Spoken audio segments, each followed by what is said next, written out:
السلام علیکم ورحمۃ اللہ وبرکاتہ۔ ان الحمد للہ نحمده ونستعینه ونستغفره ونعوذ باللہ من شرور انفسنا ومن سیئات اعمالنا من يهده الله فلا مضل له ومن يضلل فلا هادي له واشهد ان لا اله الا الله وحده لا شريك له واشهد ان محمدا عبده ورسوله اما بعد فان خير الحديث كتاب الله وخير الهدي هدي محمد صلى الله عليه وسلم وشر الأمور محدثاتها وكل محدثة بدعة وكل بدعة ضلالة وكل ضلالة في النار۔ محترم حاضرین، سامعین و سامعات، ناظرین و ناظرات،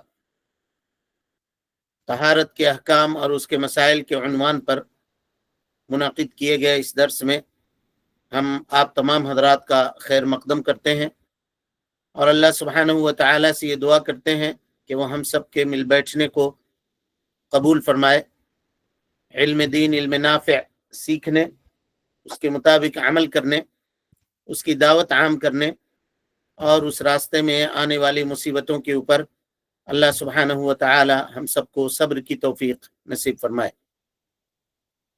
حاضرین گرامی اور عزیز طالبات،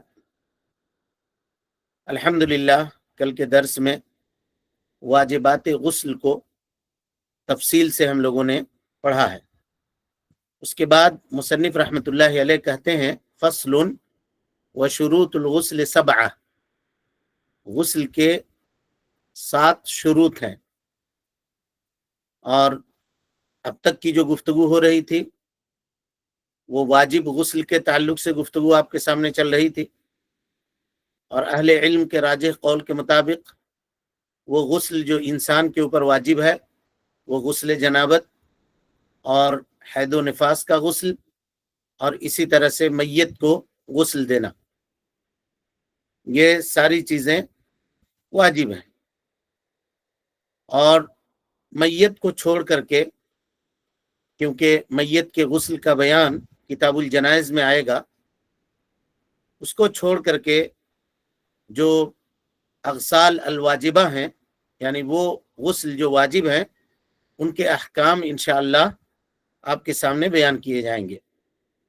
لہذا مصنف کہتے ہیں وہ شروط الغسل 7، یعنی واجب غسل 7 شرطوں کے ساتھ پورا ہوگا۔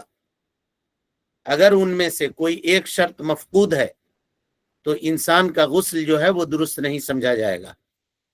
مصنف رحمۃ اللہ علیہ نے ان کو جمع کیا ہے، اور وہ 7 تک وہ کہتے ہیں کہ 7 جو ہیں شروط ہیں غسل کے، اگر ان میں سے کوئی ایک شرط بھی کسی بھی انسان کے غسل میں نہ پائی جائے تو اس کا غسل درست نہیں ہوگا، اور وہ آدمی پاک نہیں ہوگا، اس کا ذمہ بھی بری نہیں ہوگا، اس کا ذمہ بھی بری نہیں ہوگا۔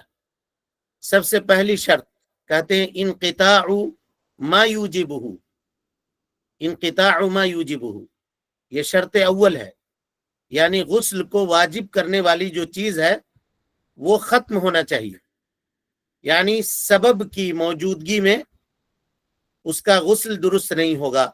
جیسے کہ کل مثال آپ کے سامنے بیان کی گئی تھی کہ اگر حائضہ حالت حید میں غسل کر لے، اس حال میں کہ اس کا معاملہ مستمر ہے، تو اس کا غسل درست نہیں ہوگا۔ ضروری ہے کہ جب وہ پاک ہو، طاہرہ ہو، تو اس کے بعد اس کو دوبارہ غسل کرنا پڑے گا۔ اسی لیے انسان جب سبب کی موجودگی میں غسل کرے اور وہ سبب ابھی ختم نہیں ہوا ہو تو ایسی صورت میں اس کا غسل درست نہیں ہے، سوائے ایک غسل کے جس کے تعلق سے کل بات آئی تھی، اور وہ ہے میت کو غسل دینا، میت کو غسل دینا، کیونکہ اس کا جو سبب ہے وہ موت نہیں ہے، کل بات آئی تھی، اسی لیے موت کی موجودگی میں اس کو غسل دیا جائے گا۔ اور یہ باتیں، یہ استثنائی کیفیت ہے جس کے تعلق سے کل کے درس میں بہت تفصیلی بات آپ کے سامنے آ چکی ہے۔ اسی طرح سے فقہا مثال دیتے ہیں کہا کسی انسان کو جنابت لاحق ہوئی اور وہ غسل کے لیے گیا اور اس نے غسل کیا اس حال میں کہ وہ پورے طور پر اس کا معاملہ مکمل نہیں ہوا تھا، تو ایسی صورت میں اس کا غسل درست نہیں ہوگا، اس کا غسل درست نہیں ہوگا، اور اسے چاہیے کہ وہ دوبارہ پھر سے غسل کرے، پھر سے غسل کرے، جب اس کا سبب ختم ہو جائے تو اس کے بعد وہ غسل کرے۔ یہ پہلی شرط ہے، انقطاع ما یوجبہ۔ وضو میں بھی یہ شرط بیان کی گئی تھی، اور وہاں ہم نے یہ کہا تھا کہ اگر کوئی آدمی استنجا کرتے ہوئے یا قضاء حاجت کرتے ہوئے کموڈ پہ بیٹھا ہوا ہے مثلا، اور اپنی حاجت بھی پوری کر رہا ہے اور اس نے وضو بھی شروع کر دیا، تو ایسی صورت میں اس کا وضو درست نہیں ہوگا، کیونکہ وضو کو واجب کرنے والی جو چیز ہے قضاء حاجت، وہ جب تک مکمل کر کے ہٹ نہ جائے تب تک اس کا معاملہ جو ہے وضو کا وہ درست نہیں ہوگا۔ اسی کو کہتے ہیں انقطاع ما یوجبہ، غسل کو واجب کرنے والی جو چیز ہے وہ چیز منقطع ہو جائے، وہ چیز ختم ہو جائے، تب آدمی غسل کرے، تب اس کا غسل درست ہوگا، صحیح ہوگا، بصورت دیگر اس کا غسل درست اور صحیح نہیں ہوگا۔ امید کہ اس مسئلے کو آپ سمجھ گئے ہوں گے۔ اس کے بعد دوسری شرط ہے، مصنف رحمۃ اللہ علیہ کہتے ہیں النیہ، نیت، یہ جمہور کے نزدیک، جمہور فقہا کے نزدیک غسل واجب کے درست ہونے کے لیے شرط ہے۔ اگر کوئی انسان جنوبی ہے اور پانی میں گر گیا، ڈوب گیا پانی میں، مثلا کود گیا کسی ندی میں یا کسی نہر میں یا کنویں میں، وہ کود گیا اور کود کر کے باہر نکل گیا، پورا جسم اس کا گیلا ہو گیا، بھیگ گیا، لیکن وہ جنابت سے پاک نہیں ہوا ابھی۔ کیوں؟ اس لیے کہ اس نے پاکی کی نیت نہیں کی تھی، پاکی کی نیت نہیں کی تھی۔ اب اس میں بہت سارے لوگ غلطی کرتے ہیں، عام طور پہ ان کے اوپر غسل واجب ہوتا ہے، بغیر نیت کے وہ غسل کر لیتے ہیں، صرف سمجھتے ہیں کہ ہم نے پانی بہا لیا اپنے جسم کے اوپر، جسم کو تر کر لیا، صابن شیمپو لگا لیا، کہا ہو گیا ہمارا غسل۔ نہیں، غسل واجب کے لیے نیت کا ہونا شرط ہے۔ اگر نیت نہیں ہے تو آدمی لاکھ سمندر میں ڈوب جائے، نہا لے، جہاں چلا جائے ندی میں ڈوب کر کے نہا لے، پورے جسم کو صاف ستھرا کر لے، تب بھی جو ہے اس کا وضو درست، اس کا غسل درست نہیں ہوگا۔ کیوں؟ اللہ کے نبی صلی اللہ علیہ وسلم نے فرمایا انما الاعمال بالنیات وانما لکل امرئ ما نوى، عملوں کا دار و مدار نیتوں کے اوپر ہے، اور آدمی کو اسی کا اجر ملتا ہے جس کی وہ نیت کرتا ہے۔ لہذا شرعی جو اعمال ہیں وہ نیت کے ساتھ مربوط ہیں، نیت کرنا ضروری ہے۔ وَلِكُلِّ امْرِئٍ مَا نَوَى، اللہ کے نبی صلی اللہ علیہ وسلم نے فرمایا ہر آدمی کے لیے وہ ہے جس کی وہ نیت کرتا ہے۔ اور آپ سب کو معلوم ہے کہ غسل جنابت جو ہے یا پاکی کا جو غسل ہے وہ عبادت ہے، عبادت ہے، اور یہ عبادت دوسری عبادتوں کے برابر ہے۔ اگر انسان کوئی جنابت کا غسل کر رہا ہے تو ظاہر ہے وہ عبادت کر رہا ہے، اور عبادت کے لیے نیت کا ہونا شرط ہے، نیت کا ہونا شرط ہے۔ اور اسی طریقے سے آدمی نظافت کے لیے یعنی صاف ستھرا ہونے کے لیے بھی غسل کرتا ہے، کبھی ٹھنڈک حاصل کرنے کے لیے غسل کرتا ہے، کبھی ایسے ہی غسل کر لیتا ہے، سمجھ رہے؟ دھوپ سے کام کر کے آیا، دھول دھکڑ ہو کر کے آیا تو جسم سے گرد و غبار کو دور کرنے کے لیے بھی آدمی غسل کرتا ہے، گرمی لگ رہی ہے بہت زیادہ تو بھی غسل کرتا ہے۔ اور وہ غسل جو عبادت ہے، وہ غسل جو عادت ہے، ان دونوں میں فرق کس چیز سے ہوگی؟ ظاہر سی بات ہے وہ نیت سے ہوگی۔ لہذا صحیح بات یہ ہے کہ اگر آدمی نیت نہ کرے اور اپنے اوپر جتنا چاہے پانی بہا لے، وہ آدمی پاک نہیں ہوگا، اور ظاہر ہے جب وہ پاک نہیں ہوگا تو اب وہ نماز ادا کرے گا تو نماز بھی درست نہیں، روزے رکھے گا تو روزہ بھی درست نہیں، کیونکہ وہ پاک نہیں ہے، پاکی اس نے حاصل نہیں کی ہے۔ اور جو عبادت جس کے لیے وضو یا جس کے لیے غسل شرط ہے ان عبادتوں کو انجام دے گا تو اس کی وہ عبادت بھی درست نہیں ہوگی۔ لہذا طہارت کا یہ باب کتنا اہم ہے کہ اس سے ہمارے اور آپ کی عبادتوں کی قبولیت کا دار و مدار ہے۔ کیونکہ اللہ کے نبی صلی اللہ علیہ وسلم نے فرمایا کہ طہارت کے بغیر اللہ سبحانہ و تعالیٰ کسی عبادت کو قبول نہیں کرتا، کسی عبادت کو قبول نہیں کرتا، نماز کو قبول نہیں کرتا، اس کے علاوہ جو عبادت جس کے لیے طہارت شرط ہے اس کے قبولیت کا دار و مدار یہ ہے کہ آدمی پاک ہو، طاہر ہو۔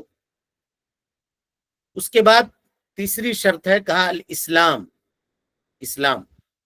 اسلام جو ہے یہ غسل کے درست ہونے کے لیے، اس کے صحیح ہونے کے لیے ضروری ہے۔ سیدھی سی بات ہے، کہا کیوں اسلام کی ضرورت کیوں پڑ گئی؟ کہا اس وجہ سے کہ غسل عبادت ہے، خاص کر کے وہ غسل جو پاکی کے لیے کیا جاتا ہے وہ عبادت ہے، اور عبادت کافر کرے تو درست نہیں ہوگا۔ کسی بھی عبادت کے صحیح ہونے کے لیے، درست ہونے کے لیے آدمی کا مومن ہونا ضروری ہے، مسلمان ہونا ضروری ہے۔ اگر مسلمان نہیں ہے تو یہ عبادت اس سے درست نہیں ہوگا۔ لیکن اس کا یہ مطلب نہیں ہے کہ کافر پاکی حاصل کرنے کا مکلف نہیں ہے، نہیں۔ علماء کے راجح قول کے مطابق شریعت کے جو فروعات ہیں کفار اس کے بھی مخاطب ہیں۔ کل قیامت میں اللہ سبحانہ و تعالی جہاں ان کو دوسری چیزوں پر عذاب دے گا، وہاں جنابت سے پاکی نہ حاصل کرنے پر بھی عذاب دے گا، اس کے اوپر بھی عذاب ان کو ملے گا۔ جہاں کفر کے اوپر عذاب ملے گا، شرک کے اوپر عذاب ملے گا، نماز نہ پڑھنے کے اوپر، اگر زکوٰۃ دینے والا ہے تو زکوٰۃ نہ دینے کے اوپر، اور اسی طرح سے پاکی نہ حاصل کرنے کے اوپر، ان تمام چیزوں کے اوپر جن کو ہم فروعات شریعہ کہتے ہیں، ان تمام چیزوں کے اوپر اس کو عذاب دیا جائے گا۔ یہی راجح قول ہے، اور اس کی دلیل کیا ہے؟ کافی جناتی یتساءلون عن المجرمین، جب مجرم جہنم چلے جائیں گے اور جنتی جنت چلے جائیں گے تو جنتی لوگ جہنمیوں سے پوچھیں گے ما سلککم فی سقر، تم کو جہنم میں لے آنے والی کون سی چیز ہوئی؟ تو وہ کہیں گے لم نکو من المصلین، ہم نماز نہیں پڑھتے تھے، ولم نکو نطعم المسکین، مسکین کو کھانا نہیں کھلاتے تھے، وکننا نکذب بیوم الدین، اور ہم یوم دین کا، یوم جزا کا، آخرت کے دن کا انکار کیا کرتے تھے۔ تو ان چیزوں کو گنایا ان لوگوں نے۔ اس سے یہ پتا چلا کہ کفار فروعات شریعہ کے مخاطب ہے۔ تو اگر کوئی آدمی کافر ہے اور وہ غسل کرے تو وہ پاک نہیں ہوگا، اس کا غسل درست اور صحیح نہیں ہوگا، اس کا غسل درست اور صحیح نہیں ہوگا۔ اسلام یہ عبادت کے صحت کے لیے شرط ہے۔ چوتھی شرط مصنف رحمۃ اللہ علیہ بیان کرتے ہیں العقل، عقل یعنی غسل کے لیے ابھی آپ نے پڑھا کہ نیت کا ہونا ضروری ہے، اور آدمی کے پاس اگر عقل نہیں ہے تو وہ نیت کیسے کرے گا؟ نیت کیسے کرے گا؟ غیر عاقل ہے وہ، اس کو سوچنے سمجھنے کی صلاحیت نہیں ہے، مجنون ہے، تو وہ نیت نہیں کر سکتا۔ اب فقہا ایک مثال بیان کرتے ہیں، کہتے ہیں کہ کسی انسان کو جنابت لاحق ہوئی اور اس کے بعد غسل کرنے سے پہلے وہ پاگل ہو گیا۔ اس کو جنابت لاحق ہوئی، غسل ابھی نہیں کیا تھا، اور لا قدر اللہ اس کو پاگل پن کا دورہ پڑا اور وہ پاگل ہو گیا۔